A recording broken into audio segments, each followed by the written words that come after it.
Hello everyone, welcome to Karthikeya IAS Academy. Let's see the current affairs. These are the topics we are going to discuss now. The first one is caracal, now critically endangered. Okay, this is an animal which is going into the critically endangered list now. Critically endangered అంటే ఏంటి? Only few నెంబరే ఉన్నాయి. ఒక 10, 20, 30 అలా కొన్ని నెంబరే ఉన్నాయి. ఇంకా అవి కూడా లేవు అంటే ఇంక పూర్తిగా ఎక్స్టెంట్ అయిపోయినట్టే. Okay, next migratory birds leave Chilika early. జనరల్గా మనకి why do the migratory birds come from like Siberia దగ్గర నుంచి అక్కడ నుంచి మన కంట్రీకి ఎందుకు వస్తాయి అంటే అక్కడ మన వింటర్లో చాలా ఎక్కువ చల్లగా ఉంటుంది, ఫ్రీజింగ్గా ఉంటుంది కాబట్టి they come to countries near. ఇంకేంటంటే మన టైప్ ట్రాపిక్స్ వైపుకి వచ్చేస్తాయి అనమాట బర్డ్స్ అవన్నీ. వింటర్ అంతా ఇక్కడ స్టే చేస్తూ మళ్ళీ సమ్మర్ స్టార్ట్ అవుతుంది అన్న టైంకి they go there because they extreme cold కానివ్వండి ఎక్స్ట్రీమ్ హాట్ రెండు టెంపరేచర్స్లో అవి ఉండలేవు. సో ఏం చేస్తాయి, ఇక్కడ ఎప్పుడైతే టెంపరేచర్స్ ఎక్కువ అవుతున్నాయి అనిపిస్తుందో ఆ టైంలో వెళ్ళిపోతాయి. బట్ ఇప్పుడు ఏమైందంటే ఫిబ్రవరి అనేటప్పటికి మనకు అంత ఎక్కువ టెంపరేచర్ ఉండదు, బట్ అప్పుడే అవి ఎర్లీగా వెళ్ళిపోతున్నాయి. ఎందువల్ల? బికాస్ లాస్ట్ డెకెడ్లో ఏమైంది అంటే మనకి టెంపరేచర్ అనేది చాలా ఎక్కువైంది. చిలకా లేక్ దగ్గర టెంపరేచర్ చాలా ఎక్కువగా పెరిగిపోయింది. దీనివల్ల ఏంటి అవి చాలా ఎర్లీగానే వెళ్ళిపోతున్నాయి. Okay, next third fresh water fish face extinction అంటే ఏంటి, మనకి 1/3 of the fresh water fish అన్నవి ఎక్స్టెంట్ అయిపోతున్నాయి. డిఫరెంట్ స్పీసీస్ అందులో ఉన్నవన్నీ కూడా ఎక్స్టెంట్ అయిపోతున్నాయి. ఎందువల్ల అవుతున్నాయో will discuss here. Next Bir Chilarai Divas 2021. This is the birth anniversary of Bir Chilarai. ఎందుకని చేస్తారు and what is his role in the history అన్నది will discuss today. Let's start with the first topic, the caracal, now critically endangered. Okay.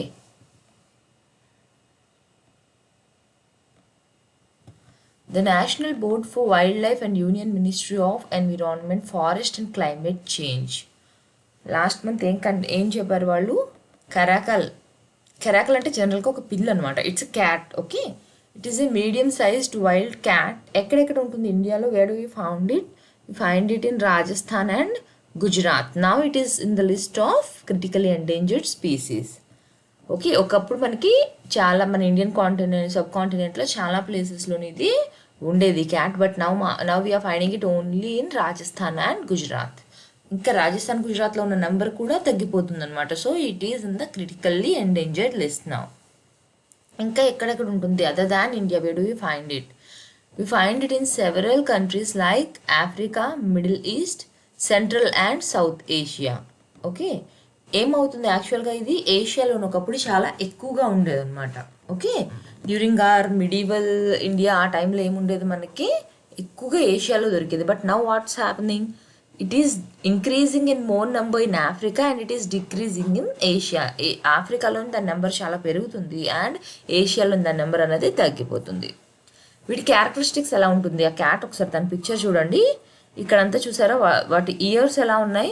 పాయింటెడ్గా ఉన్నాయి. Years అనేవి పాయింటెడ్గా ఉన్నాయి and you can find some hair on the top of its ears and the ears are in black colour. Okay, so the wild cat has legs, long legs, ఈ short face. వాటి legs ఎలా ఉన్నాయి అంటున్నారు? చాలా లాంగ్గా ఉంటాయి and face అన్నది షార్ట్గా ఉంటుంది అండ్ లాంగ్ కనైన్ టీత్. వీటికి డిస్టింక్టివ్ ఫీచర్ ఏంటి అంటే వీటి ఇయర్స్. ఎందుకని? As I have shown you, అవి లాంగ్ అండ్ పాయింటీగా ఉంటాయి with tufts of black hair at the tip. Black ఇక్కడ వాటి ఇయర్స్ ఈ విధంగా ఉంటూ ఈ టిప్లో వాటికి హెయిర్ అన్నది ఉంటుంది. Okay, next the iconic years. ఆ ఇయర్స్ ఏవైతే ఉన్నాయో దానివల్ల దానికి ఆ కరాకల్ అన్న నేమ్ వచ్చింది. ఆ కరాకల్ అన్న నేమ్ ఎక్కడి నుంచి వచ్చింది మనకి? టర్కిష్ కరాకులక్ అంటే మీనింగ్ ఏంటి? కారా అంటే జనరల్గా ఏ లాంగ్వేజ్ మన సాంస్క్రిట్లో అయినా కూడా బ్లాక్ అని మీనింగ్ అనమాట. సరేనా? సో కారాకులక్ అంటే ఏంటి? బ్లాక్ ఇయర్స్ అని చెప్పి meaning. And this is the Turkish word, from that we have got this name caracal. ఇండియాలో దాన్ని ఏమని పిలుస్తారు? సియా ఘోష్ అని చెప్పి పిలుస్తారు. Siyah Gosh is a Persian name, even it means black ear. Okay, next చాలా సాంస్క్రిట్ స్టోరీస్ ఏవైతే ఉంటాయో పాస్ట్లో సాంస్క్రిట్ ఫ్యాబల్స్, వాటిల్లో కూడా ఈ యానిమల్ కోసం మెన్షన్ చేయబడింది. ఏమని చెప్పి మెన్షన్ చేశారు ఈ యానిమల్ని? దీర్ఘకర్ణ. దీర్ఘ అంటే వి ఆల్ నో, దీర్ఘ అంటే లాంగ్. సో దీర్ఘకర్ణ, కర్ణ అంటే ears in Sanskrit. Okay, so దీర్ఘకర్ణ అంటే ఏంటి? లాంగ్ ఇయర్డ్ అని చెప్పి. So it is even mention in many of the Sanskrit stories. This is a nocturnal animal and sightings are not common. Nocturnal అంటే తెలుసు కదా మీకు, ఏదైతే నైట్ టైం అంతా వర్క్ చేసుకుని నైట్ అంతా వర్క్ చేసుకుని మార్నింగ్ అంతా పడుకొని ఉంటుంది. దాని విజన్ అది కూడా మనకి నైట్ టైమే బాగా కనిపిస్తుంది. సో అది ఏమైనా యానిమల్స్ని తినాలనుకున్న ఫుడ్ కోసం అయినా దేనికోసమైనా it will be going out in the night times and it will be resting in the morning time. And the sightings are not common. ఎక్కడ పడితే అక్కడ మనకు అవి కనిపించవు. It is a wild cat and they are in less number now. Next, దీంతో పాటు ఇంకా ఎన్ని యానిమల్స్ మనకి క్రిటికల్లీ ఎండేంజర్డ్ లిస్ట్లో ఉన్నాయి under the program which is recovering this అంటే now the program has included 22 wildlife species in the critically endangered list. ఎందుకని ఇది చాలా ఇంపార్టెంట్ అంటే it is valued for its litheness and extraordinary ability to catch birds in flight. దీనికి ఏం ability ఉంది? It can catch the birds while they are flying. ఎగురుతున్న పక్షుల్ని పట్టుకునే అంత కెపాసిటీ దీనిలోని ఉంది. బికాస్ ఆఫ్ దాట్ దీన్ని ఇలాంటి యానిమల్ని హంటింగ్ చేయడం అనేది చాలా ఇంట్రెస్టింగ్గా ఉండేదన్నమాట. ఇప్పుడు మిడివల్ ఇండియాలోని వాళ్ళకి ఒక ఫేవరెట్ టైప్ అనమాట ఇలాంటి యానిమల్ని హంట్ చేయడం అన్నది. Okay, the caracal as a coursing animal.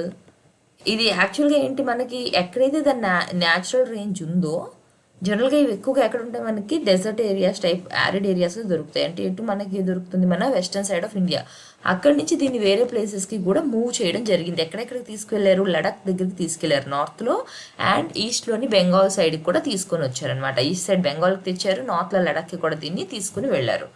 And east India company taluka Robert Clive అని అతను ఎవరైతే ఉన్నారో అతనికి ఈ కెరాకల్ని గిఫ్ట్ చేశారనమాట. ఎప్పుడు గిఫ్ట్ చేశారు? అతను సిరాజుద్దౌలాని బ్యాటిల్ ఆఫ్ ప్లాసీలో డిఫీట్ చేసినప్పుడు దాన్ని ఆయనకి ప్రెజెంట్గా ఇచ్చారు ఈ కెరాకల్ని. ఓకే, నెక్స్ట్, ఇవన్నీ కూడా హిస్టరీలోని ఎక్కడ మెన్షన్ చేయబడ్డాయి అన్నది. Okay, next, Firoz Shah Tughlaq. Okay, Firoz Shah Tughlaq had షియా ఘోష్దార్. షియా ఘోష్దార్ అంటే ఏంటి? మన ఇండియాలో ఆల్రెడీ దాన్ని ఏమంటాం, కరాకల్ని షియా ఘోష్ అని పిలుస్తామని చెప్పాను. సో షియా ఘోష్దార్ అంటే ఏంటి? వాటిని పెంచే ఇల్లు టైప్ అనమాట. అంటే ఏంటి, ఏ ప్లేస్లో అయితే ఇప్పుడు ఏదైతే చూడండి హార్సెస్ పెంచితే దాన్ని స్టేబుల్ అంటాం కదా, కౌస్కి షెడ్లో అంటాం కదా, అలా ఈ షియా ఏ ఘోష్ ఏవైతే ఉన్నాయో వాటిని స్టేబుల్స్లోని పెంచేవారు అనమాట ఇలాగా. ఓకే, ఎలాగైతే గుర్రాలు మిగతావన్నీ పెంచుతారో యానిమల్స్ని, ఆ విధంగా వీటిని కూడా వీటికి చిన్న చిన్న షెడ్స్ టైప్లో వేసి వాటిని పెంచేవారు అనమాట. దీన్ని మెన్షన్ మనకి ఎక్కడ చేశారంటే అబుల్ ఫజల్స్ ఏంటి అక్బర్నామా. ఈ అక్బర్నామా అనే పేరు మీరు హిస్టరీలో చాలాసార్లు వినుంటారు. వీటిలో మనకి హిస్టారికల్గా కొన్ని చాలా రిలేటెడ్ ఇన్ఫర్మేషన్ అనేది we got from this book. Okay, ఇవి రాసింది ఎవరు? అబ్దుల్ ఫజల్. అందులోని దీని ఒక hunting animal in the time of Akbar అని చెప్పి మెన్షన్ చేసింది. నెక్స్ట్, ఇది ఏదైతే ఈ యానిమల్ ఉందో దీనికోసం డిస్క్రిప్షన్స్ ఇల్లస్ట్రేషన్స్ అన్నవి మనకి మిడివల్ టెక్స్ట్స్లో కూడా దొరుకుతాయి. ఏంటి వాటి కొన్ని నేమ్స్ ఏమి ఇచ్చారు? అన్వరీ సుహాలి, తుతినామా, కంసాయి నిజామీ, షనమే. ఓకే, షహనామే. ఇవన్నీ కూడా బుక్స్ వీటిల్లో కూడా ఈ యానిమల్ కోసం మెన్షన్ చేయడం జరిగింది. నెక్స్ట్, హిస్టారికల్గా ఫస్ట్ ఏదైతే నేను చెప్పాను మిడివల్ ఇండియాలో అప్పుడు కూడా చాలా మంచి క్రేజ్ ఉండేది హంటింగ్ దిస్ యానిమల్ అని చెప్పేసి. But it use to live in a పెద్ద చాలా ఎక్కువ ఎక్స్టెంట్లో చాలా ఎక్కువ కిలోమీటర్స్లోని ఇది ల్యాక్స్ ఆఫ్ కిలోమీటర్స్లోని స్ప్రెడ్ అయి ఉండేది. బట్ ఇప్పుడు ఓన్లీ కొంత హండ్రెడ్స్ ఆఫ్ కిలోమీటర్స్కే లిమిట్ అయిపోయింది అనమాట. It's not available in more areas now. Historical it lived in 13 Indian states. 13 Indian స్టేట్స్లోని and 9 out of the 26 biotic provinces. 26 biotic provinces ఏవైతే ఉన్నాయో అందులో అవుట్ ఆఫ్ ద 9 ప్రావిన్సెస్లోని ఈ కెరాకల్ అన్నది అవైలబుల్గా ఉండేది. But now it is restricted to only 2 states. Okay, earlier it was found in arid and semi arid scrub forest and ravines. జనరల్గా ఈ cat అని కాదు, మనకి యారిడ్ అండ్ సెమీ యారిడ్ ఏరియాస్లో మ్యాక్సిమం ఉండే యానిమల్స్ అన్నీ కూడా నాక్టర్నల్గానే ఉంటాయి. అంటే ఏంటి, మార్నింగ్ ఆ హీట్ ఎప్పుడైతే ఉంటుందో ఆ టైంలో ఏం చేస్తే రాక్ షెల్టర్స్లో కానివ్వండి లేకపోతే చెట్ల కింద they will be resting. And night time బయటకు వచ్చి దే విల్ బి ఫీడింగ్ అనమాట. యానిమల్స్, స్నేక్స్ కానివ్వండి చాలా కూడా ఎక్కువ నాక్టర్నల్ కానీ ఫాక్స్ అవన్నీ ఉంటాయి. డెజర్ట్ ఏరియాస్లో ఎక్కువగా ఆ విధంగానే ఉంటాయి మనకి. And this is also one example. ఏ స్టేట్స్లో ఉండేటప్పుడు రాజస్థాన్, ఢిల్లీ, హర్యానా, పంజాబ్, గుజరాత్, మధ్యప్రదేశ్, ఉత్తరప్రదేశ్, మహారాష్ట్ర, ఆంధ్రప్రదేశ్, తెలంగాణ, ఒడిస్సా, జార్ఖండ్ అండ్ ఛత్తీస్గఢ్. ఈ స్టేట్స్ నేను ఎందుకు మెన్షన్ చేస్తున్నాను పర్టికులర్గా, you don't have to remember the names of all these states, but why I do mention is మీకు అది ఇండియాలో లొకేషన్స్ ఎక్కడున్నాయి స్టేట్స్ చేసుకుంటే అప్పుడు ఈ యానిమల్ ఏ ప్లేస్లో ఉంది అని ఒక ఐడియా మీకు వస్తుంది అనమాట. లైక్ సే ఇప్పుడు మనం ఇలా తీసుకుందాం. ఓకే, మనకి చూడండి ఈ పార్ట్ అంతా కూడా ఈ ఏదైతే ఇండో గాంగెస్టిక్ ప్లేన్ ఉందో అది, అండ్ ఈ సెంట్రల్ ఇండియా ఏదైతే ఉందో అది, ఇంకా ఈ సైడ్ ఇప్పుడు మనకి ఎక్కడ ఇది చూడండి ఇక్కడే మనకి ఇక్కడ ఒడిస్సా ఉంటుంది. ఓకే, ఇంకా ఆంధ్ర తెలంగాణ మనకి ఇక్కడ ఉంటుంది. ఛత్తీస్గఢ్ జార్ఖండ్ ఏవైతే ఉన్నాయో అవి మనకి ఇక్కడ వస్తాయి. మహారాష్ట్ర మనకి ఇక్కడ వస్తుంది. మధ్యప్రదేశ్ ఇక్కడ వస్తుంది. Okay, this will be Gujarat. ఇక్కడ మనకి రాజస్థాన్ వస్తుంది.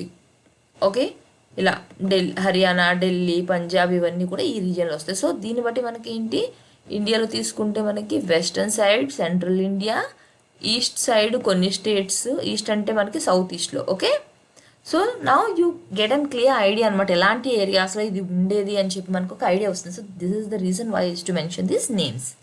నెక్స్ట్ ఇప్పుడు ఎక్కడ ఉంది అంటే now it is available only restricted to Rajasthan, Kutch and parts of Madhya Pradesh. ఎక్కడెక్కడ ఉంది ఇప్పుడు మనకి అది Rajasthan, Kutch and parts of Madhya Pradesh. So ఇప్పుడు మనకి రాజస్థాన్ అంటే ఎక్కడ వస్తుందని చెప్పినట్టు ఇదంతా మనకి రాజస్థాన్ వచ్చింది. కచ్ అంటే ఎక్కడ వస్తుంది మనకి గుజరాత్లో కొంత ఏరియా కచ్ మనకి, and parts of Madhya Pradesh. So చూడండి ఈ ఫస్ట్ మనం మెన్షన్ చేసిన ఎన్ని ఏరియాస్ నుంచి నా it has come down to very few places.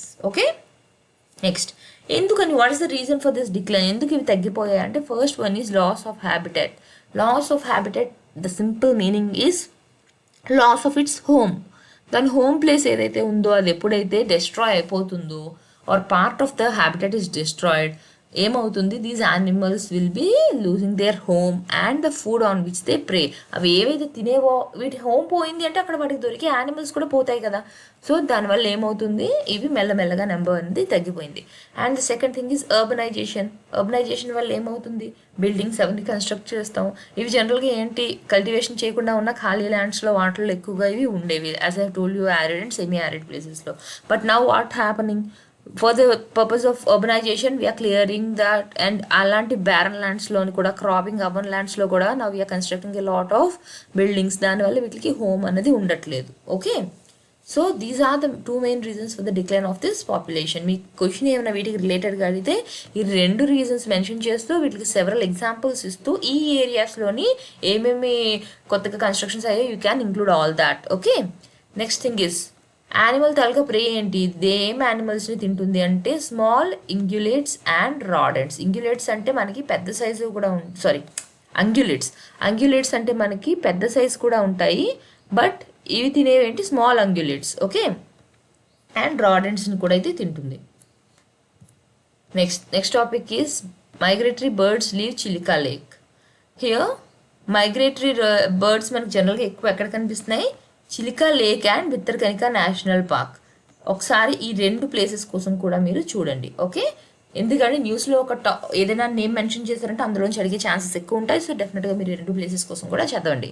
Chilika lake and Bhitarkanika national park ఎప్పుడు ఏం చేసేవి, యాక్చువల్గా వెళ్ళాల్సిన టైం కంటే అవి కొన్ని వీక్స్ ఎర్లియర్ కానీ వెళ్ళిపోతుంది. ఎందువల్ల అంటే ఒడిస్సాలోనే, as you all know Chilika lake ఎక్కడ ఉంది మనకి ఒడిస్సాలో. ఓకే, అయితే ఆ ఒడిస్సాలో టెంపరేచర్ అన్నది ఎక్కువ అవుతుంది అనమాట. ఇవి జనరల్గా మనకి ఎప్పుడు వస్తాయి, నవంబర్లో వస్తాయి, వచ్చి మనకి మార్చ్ ఆ టైంకి లేదా ఏప్రిల్ మొదలయ్యే టైంకి they will be going back to their homes. But what happen in February itself they are going back. ఎందుకని, బికాస్ టెంపరేచర్ అన్నది చాలా ఎక్కువ అయిపోయింది. జనరల్గా when the temperature reaches to 39 degrees in April then they use to move from there. But ఇప్పుడే temperature ఆ విధంగా ఉంది కాబట్టి దే ఆర్ లీవింగ్. వాటికేం మనలాగా మంత్స్ డేస్ ఆ కౌంట్ తెలియదు కదా. How they travel, they just travel based on the change in the temperature పెరుగుతుంది తగ్గుతుంది బట్టి they will be moving. Next Bhubaneswar located 35 kilometers ఫ్రమ్ చిలికా నుంచి భువనేశ్వర్ ఎంత డిస్టెన్స్లో ఉంది మనకి, 35 kilometers ఉంది. అండ్ అక్కడ టెంపరేచర్ ఇప్పుడు ఫిబ్రవరిలో ఎంత ఉందంటే 39.4 degrees. అంటే వాటికి ఏప్రిల్లో అవి ఎంతైతే ఫీల్ అయ్యో అంత టెంపరేచర్ ఇప్పుడే ఉండడం వల్ల they are just leaving them. Okay, this winter చూడండి ఇంత ఏదైతే ఫిగర్ ఉందో ఇన్ని బర్డ్స్ మనకి మైగ్రేటరీ బర్డ్స్ అన్నవి they use to come and they belong to 190 species.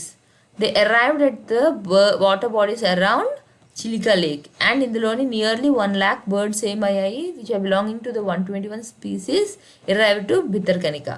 Okay, మనకి 12 lakh మైగ్రేటరీ బర్డ్స్ వచ్చిన దాంట్లోని 1 lakh ఎక్కడికి వెళ్ళేవి, నియర్లీ 1 lakh మనకి భితర్కనికా దగ్గరికి వెళ్ళేవి.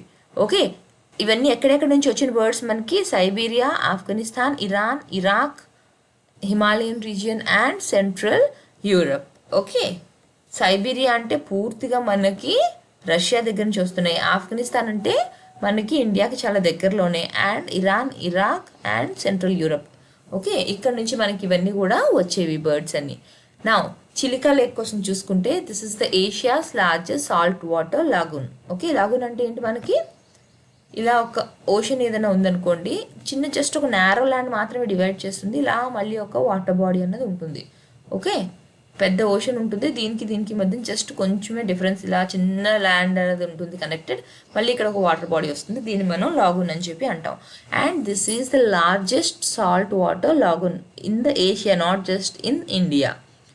నెక్స్ట్ భితర్కనికా అంటే ఏంటి, it is the second largest mangrove forest in India. Mangrove ఫారెస్ట్లు జనరల్గా ఎక్కడ మనకి ఎక్కువ కనిపిస్తాయి, ఎక్కడైతే ఓషన్ అండ్ రివర్ రెండు కూడా కలుస్తూ ఉంటాయో, అంటే ఏంటి, ఎక్కడైతే సాల్ట్ వాటర్ అంటే ఎక్కువ సెలైన్ ఉండదు ఇక్కడ, అలా అని ఎక్కువ ఫ్రెష్ వాటర్ కూడా ఉండదు, but they can survive in saline water. అంటే ఏంటి, సెలైనిటీ ఉన్న వాటర్లో కూడా they can survive very well.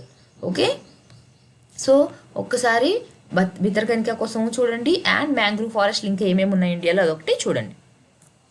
Next, reasons for early migration. ఎందుకని ఇవి వెళ్ళిపోతున్నాయి, these are the some reasons why they are leaving early. As we all know, first thing ఏంటి, rising temperature పెరిగిపోవడం వల్ల వెళ్ళిపోతుంది. ఆబ్వియస్లీ టెంపరేచర్ పెరిగితే నెక్స్ట్ జరిగేది ఏంటి, due to the extreme heat ఏమవుతుంది, the level of the water in the lake will be decreasing. Okay, as you all know, ఎప్పుడైతే temperature పెరుగుతుందో వాటర్ లెవెల్ అనేది తగ్గుతుంది. వాటర్ లెవెల్ తగ్గుతుంది అంటే ఏంటి, they cannot survive, and other thing is they will not be having the enough food which they want, for that reason they will be leaving the place. Next, ఏ birds ఎక్కువగా వెళ్ళిపోయాయి, shoveler, pintail, gadwall, wigeon, common pochard, garganey, tuft duck, common teal, coot and other avian species have started leaving. ఇవి and some other birds started leaving, but some birds are still there. ఎటువంటి birds ఇంకా ఉన్నాయంట, curlew, pipit, white eye and other birds ఇంకా అంత త్వరగా అవి వెళ్ళిపోలేదు, they are still staying there. Why, because few birds can even live in the shallow water. అంత ఎక్కువగా వాటర్ లెవెల్ డిక్రీజ్ అయినా కూడా దే కెన్ స్టిల్ సర్వైవ్ అనమాట, వాటికి అంత ఫుల్గా వాటర్ అవసరం లేదు. So such birds are still there and other birds have left the place.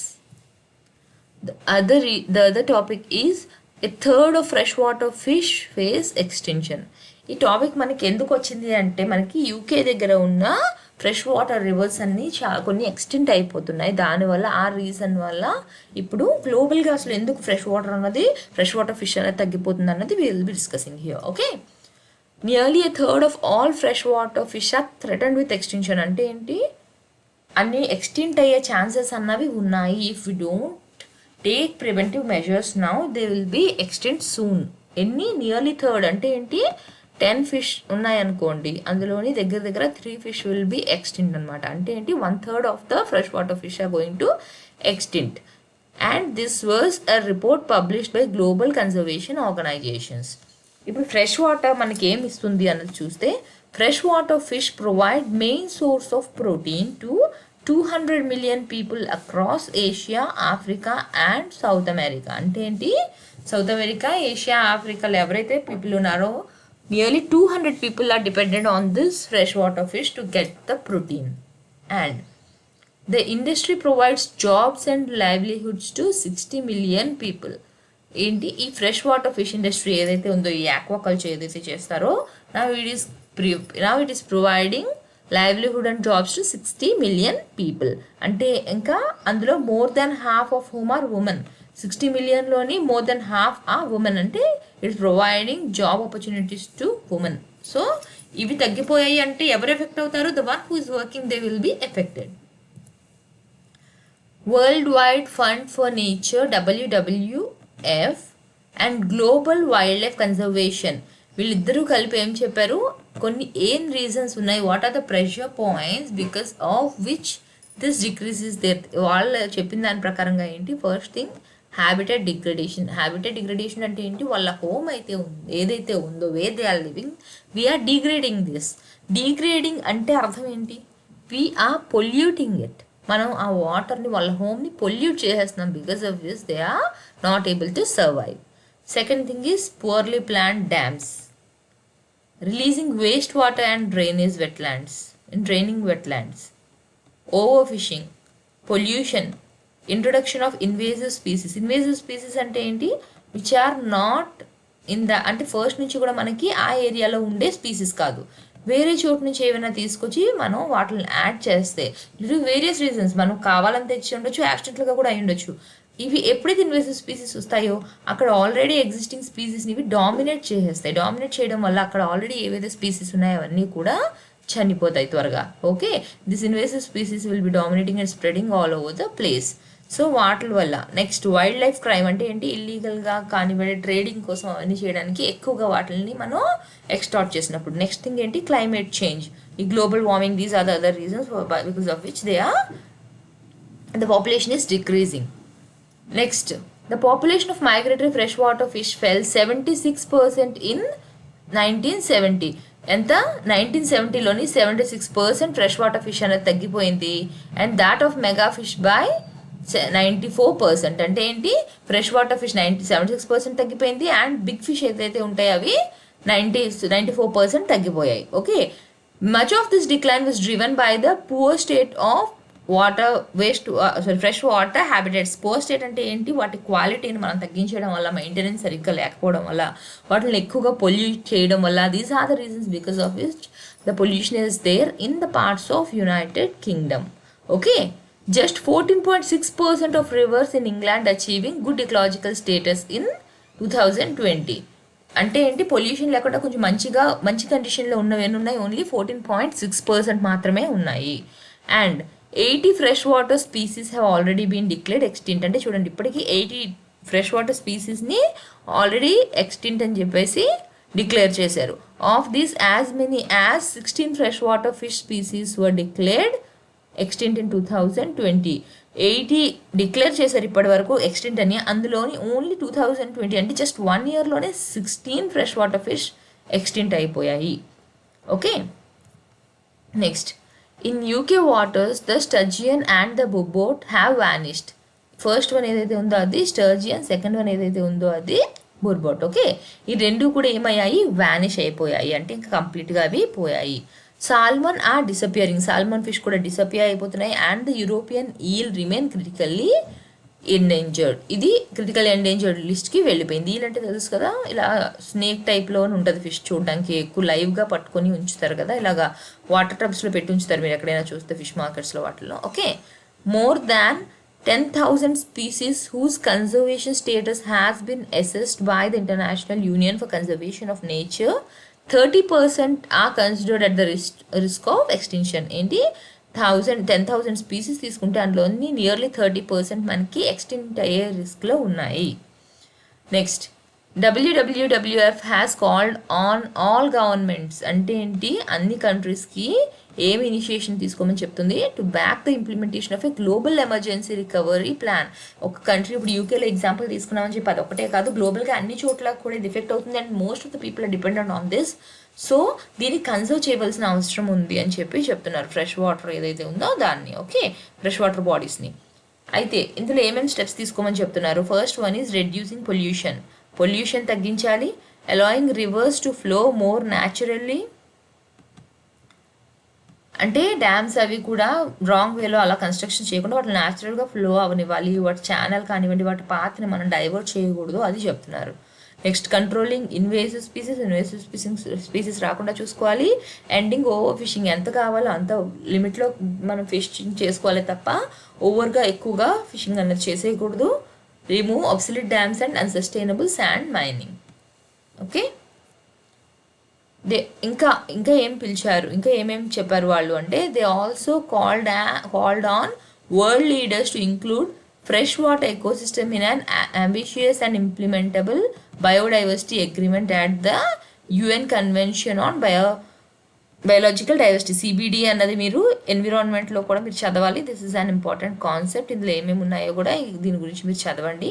Okay, next, so ఇక్కడ ఈ టాపిక్ కోసం కూడా డిస్కస్ చేయాలి, ఫ్రెష్ వాటర్ ఎకోసిస్టమ్స్ కోసం కూడా సిబిడిలోని డిస్కస్ చేయాలి అని చెప్పేసి చెప్తున్నారు అనమాట. Okay, next, there are more than 18,075 species of fresh water fish which account for half the world's fish species and quarter of all vertebrate species. Okay, vertebrate అంటే తెలుసు కదా, దేనికైతే బ్యాక్ బోన్ ఉంటుందో అంటే అది. ఓకే, సో వరల్డ్లోని fresh water species ఎన్ని ఉన్నాయి మనకి? 18,000 ఉన్నాయి. అండ్ మొత్తం టోటల్ ఫిష్ అంటే ఫ్రెష్ వాటర్ కానివ్వండి, ఓషన్ కానివ్వండి, అన్నీ కలిపితే, సాల్ట్ వాటర్ ఫ్రెష్ వాటర్ అన్నీ కలిపితే మొత్తం ఉన్న ఫిష్లోని హాఫ్ ఆఫ్ ద ఫిష్ ఉన్నాయి, ఫ్రెష్ వాటర్ ఫిష్ ఉన్నాయి. అండ్ వర్టిబ్రేట్స్ అన్ని స్పీసీస్లో చూసుకుంటే మనకి quarter of the vertebrates or fish, ఈ ఫ్రెష్ వాటర్ ఫిష్. సో వీటిని ప్రొటెక్ట్ చేసుకోవడం మనకి important. Next, governments must incorporate specific new targets in to the UN mandated sustainable development goals for fresh water fishes. Okay, మనకి ఏం చెప్తున్నారంటే 169 sustainable development goal indicators ఏవైతే ఉన్నాయో అందులోని ఫ్రెష్ వాటర్ని ప్రొటెక్ట్ చేయడం అనేది ఎంటైర్లీ ఆబ్సెంట్, అంటే వాటికి సంబంధించి ఏమీ లేదు. సో వాటిని ఇంప్రూవ్ చేయమని చెప్తున్నారు. Despite their obvious links to poverty. ఇప్పుడు సస్టైనబుల్ డెవలప్మెంట్ గోల్ 1 ఉంది, it's related to poverty. And ఇప్పుడు ఈ ఫిష్ దీని మీద డిపెండ్ అయ్యి చాలామంది ఎంప్లాయ్మెంట్ అవన్నీ ఉన్నాయని చెప్పాం. సో ఇప్పుడు దీన్ని ప్రొటెక్ట్ చేయకపోతే ఇది కూడా ఎఫెక్ట్ అవుతుంది కదా. Next, hunger. As I have told you 200 million people are dependent for protein on the fish. So ఇది కూడా ఎఫెక్ట్ అవుతుంది. Responsible consumption and production, over fishing చేయకుండా చూసుకోవాలి. సో ఇది కూడా మనకి రిలేటెడే. లైఫ్ అండర్ వాటర్ దానికి రిలేటెడే, ఆన్ ల్యాండ్ దానికి రిలేటెడే. సో ఏం చెప్తుందంటే ఇన్ని సస్టైనబుల్ గోల్స్ కదా రిలేటెడ్ ఉన్నప్పుడు దానికి సంబంధించి కూడా ఏమైనా మెజర్స్ అన్నవి తీసుకోవాలి అని చెప్తుంది. Okay, next topic is Bir Chilarai Divas. Bir Chilarai అన్న అతను మన హిస్టరీలో ఒక ఇంపార్టెంట్ రూలర్. అతని బర్త్ యానివర్సరీ అన్నది అస్సాంలోని సెలబ్రేట్ చేసుకుంటారు, బిర్చిల్లారి దివస్ అని చెప్పి. He is also known as the kite prince. అతనుకున్న స్పీడ్ ఎంత స్విఫ్ట్గా ఉంటారో దాన్ని బట్టి ఆయనకి కైట్ ప్రిన్స్ అన్న నేమ్ అనేది వచ్చింది. Okay, the kite prince of Assam Bir Chilarai. ఆయన ఇప్పటి నుంచి ఎప్పటి వరకు ఉన్నారు? 1510 నుంచి 1571 వరకు. And he is a great general of the Koch royal dynasty of Assam. Okay, ఆ ఈ డైనాసిటీ రూల్ చేస్తున్నప్పుడు he is the great general of that dynasty. Okay, he is a very brave hero and he played a crucial role in expanding the great empire of his elder brother Maharaja Narayan. So family history కూడా చూద్దాం, అప్పుడు మనం ఈ brother కోసం కూడా discuss చేద్దాం. So అతని brother తాలూకా ఎంపైర్ని ఎక్స్పాండ్ చేయడంలో he played an important role. The reign of Maharaja Vishwasingha made a glorious episode in the history of Assam. Okay, Maharaja విశ్వసింగ అన్న అతను main ruler and he was the founder ruler of the Koch royal dynasty which was newly established in 1515. Okay, 1515 ADలోని establish చేసిన dynasty ఏంటి? Koch royal dynasty and it is in the history of Assam and the important ruler is Maharaja విశ్వసింగ. He had many sons but only 4 of them were remarkable. Okay, Shukladhwaj. ఇప్పుడు మనం ఎవరైతే బిర్చిల్లారే అని పిలుస్తున్నామో అతని పేరేంటి? Shukladhwaj. He is the third son of this king. Okay, he was born on full moon day and he was very fair in complexion. Because of this he was given that name. ఈ శుక్లధ్వజ్ అన్న name ఎందుకు వచ్చింది ఆయనకి? Because he was born on full moon day and he is very fair in complexion. Next, ఆయన తాలూకు elder brother ఎవరు? Malladeva. And later he was known as Narayan. ఇందాక చెప్పాం కదా ఒక కింగ్ తాలూకా కింగ్డమ్ ఎక్స్పాన్షన్కి ఆయన హెల్ప్ చేశారని. So he is this king. Now this elder brother and Bir Chilarai they both attain knowledge about warfare and the skilled in art. Okay, చిన్నప్పటి నుంచి యుద్ధానికి సంబంధించిన ఆర్ట్స్ అన్నీ కూడా వాళ్ళు నేర్చుకున్నారు. అండ్ వాళ్ళు వారణాసికి వెళ్ళి they have finish their higher education and learn different subjects and gain knowledge.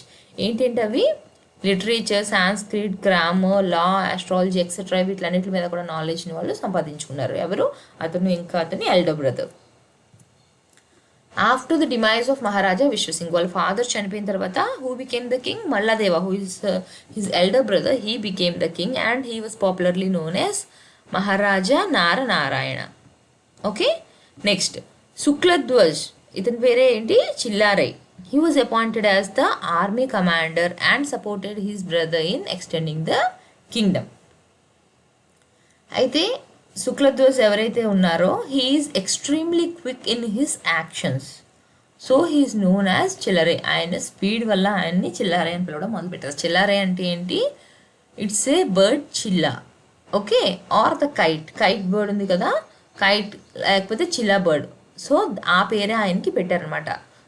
ఎందుకు అది చాలా ఫాస్ట్గా ఫ్లై అవుతుంది. సో ఈయన కూడా యాక్షన్స్ అని చాలా ఫాస్ట్గా ఉంటాయి కాబట్టి, అండ్ ఏంటిది క్యాప్చరింగ్ ద ఫోర్స్, ఎనిమీస్ని వాటిని క్యాప్చర్ చేయడంలో చాలా ఫాస్ట్గా ఉంటారు కాబట్టి ఆ పేరు అన్నది పెట్టారు.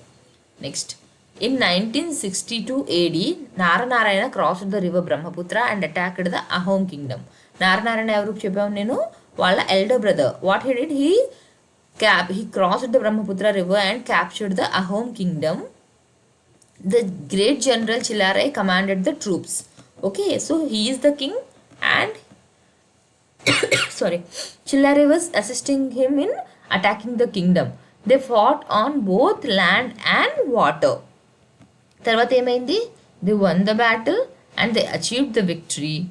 Naranarayana defeated Chachar king and after that several kings surrendered in front of him like the king of Manipur. ఇదంతా మనకి నార్త్ ఈస్ట్కి సంబంధించి, అదంతా కూడా ఆయన కమాండ్, అంతా కూడా ఆయన మొత్తం అంతా కూడా పవర్ అతని చేతిలోకి తీసుకున్నారు బై డిఫీటింగ్ వన్. అంటే అక్కడ ఉన్న ఒక్కొక్కరిని డిఫీట్ చేసుకుంటూ ఆయన మొత్తం పవర్ అంతా ఆయన చేతిలోకి తీసుకున్నారు. Chilarai too attacked the states of Jayantia, Tripura and Shilhet. ఈ ప్లేసెస్ని కూడా వాళ్ళు క్యాప్చర్ చేశారు by defeating the kings. Okay, Naranarayan also defeated king Gaur Pasha, the ruler of Gaur, along with Akbar. అక్బర్తో కలిసి ఏం చేశారు, గోర్ పాషా కింగ్ని కూడా వాళ్ళు డిఫీట్ చేశారు. అక్బర్ ఎవరు మనకు తెలుసు కదా, he is a Mughal emperor. Now Chilarai seized the entire region of Gaur. Later the Gaur kingdom Later the Gaur kingdom was shared between Naranarayana and Akbar. Narayana and Akbar ఇద్దరు కలిపి ఈ కింగ్డమ్ని వాళ్ళిద్దరు క్యాప్చర్ చేసుకున్న తర్వాత షేర్ చేసుకున్నారు. ఓకే, కొన్నాళ్ళకి ఏమైంది, during that time Chilarai's health started deteriorating. అతని హెల్త్ అన్నది పాడవడం మొదలుపెట్టింది as he suffered from the pox. ఇప్పుడులాగా అప్పుడంతా మెడిసిన్ అవన్నీ కూడా ఉండేవి కాదు కాబట్టి ఏమైంది, కొన్ని రోజులకి ఆయన చనిపోయారు అనమాట in the banks of river Ganga. Okay, later Naranarayana divided his kingdom into two parts, namely Koch Bihar and Koch Hazo. Koch Bihar and Koch Hazoga and kingdom ఆయన డివైడ్ చేసేసారు. He kept Koch Bihar, the western part, under his authority, while Koch Hazo, the eastern part, was given to Raghudev, the son of Chilarai. Okay, ఆయన brother తాలూకా sun రఘుదేవ్కి ఒక part ఇచ్చారు and ఆయన ఒక party rule చేస్తూ ఉండేవారు. The great general of Assam, Chilarai, contributed a lot to building the Koch kingdom strong. As we have seen till now, ఆయన చాలా ఎక్కువ వర్క్ చేశారు to expanding the Kingdom. Coach dynasty ఏదైతే ఉందో ఆ కింగ్డమ్ అంతటిని కూడా ఎక్స్పాండ్ చేయడానికి he assisted his brother by defeating many of the kings. So అదంతా గుర్తుపెట్టుకుంటూ వీళ్ళు ఏం చేస్తున్నారు, the birth anniversary of the great hero is celebrated every year as Bir Chilarai Divas. Bir Chilarai దివస్గా సెలబ్రేట్ చేసుకుంటున్నారు. ఎప్పటి నుంచి, from the year 2005, the government of Assam has been conferring Bill Chilarai Award, the highest honor for bravery to individuals. ఆ స్టేట్కి వాళ్ళకి ఇది highest honour. Okay, it is being given to the individuals since 2005. Okay, thank you.